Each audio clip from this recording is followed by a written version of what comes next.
প্রিয় শিক্ষার্থী বন্ধুরা, কি অবস্থা? আশা করি ভালো আছেন। আজকে আপনাদের কিছু বহু নির্বাচনী প্রশ্ন পড়াবো। আপনারা যারা 9-10 পড়েন, তো তাদের জন্য অনেক ভালো হবে। MCQ অনুশীলনী। বহু নির্বাচনী প্রশ্ন। বাংলাদেশের পরিসংখ্যান ব্যুরোর প্রতিবেদন 2010 অনুযায়ী বাংলাদেশের মোট কর্মহীন লোকের সংখ্যা কত রয়েছে? এটা হলো আপনাদের, আজকে আমি পোস্ট করবো, আপনারা কমেন্ট উত্তর দিয়ে দিবেন।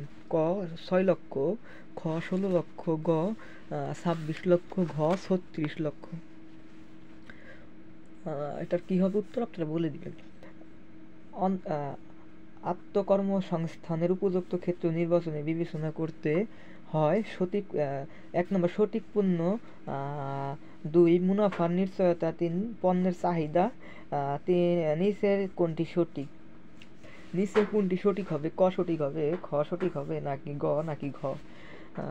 আপনারা তো কোনটা হবে কমেন্ট করুন। তারপরে এই জায়গায় নিচের অনুচ্ছেদটি পড়ো এবং 3 নং ও 4 নং প্রশ্নের উত্তর দাও। এবার আমার স্টুডেন্ট তো সে পড়বে, পড়ো এনথাই পড়ো। নিচের অনুচ্ছেদটি পড়ে এসএসসি পাস শিখা কম্পিউটারের পারদর্শী বাড়িতে সে কয়েকটি মেয়েকে কম্পিউটার শেখায়। দিন দিন শিক্ষার্থীর সংখ্যা বাড়ছে। তার ইচ্ছা কম্পিউটারের আরও প্রশিক্ষণ গ্রহণ করা, যাতে সে এই ক্ষেত্রটিকে কর্মসংস্থানের উপায় হিসেবে গ্রহণ করতে পারে। নিচের কোন সংখ্যা থেকে শিক্ষা প্রশিক্ষণ গ্রহণ করতে পারে?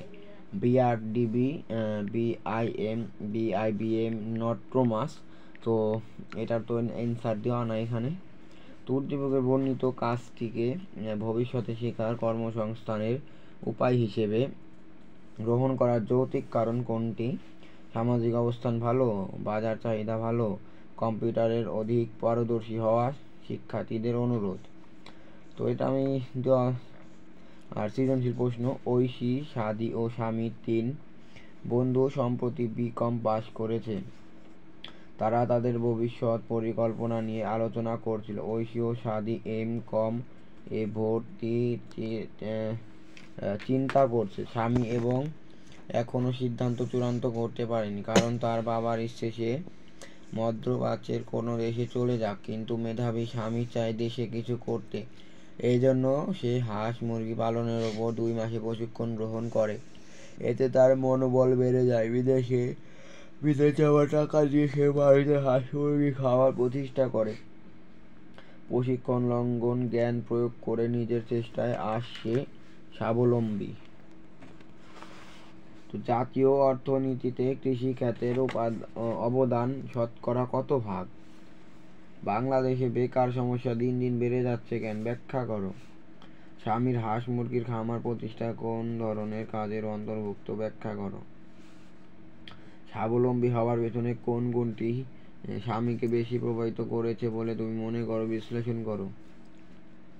রাঙামাটির স্কুল শিক্ষক মারমা স্থানীয় তাঁতি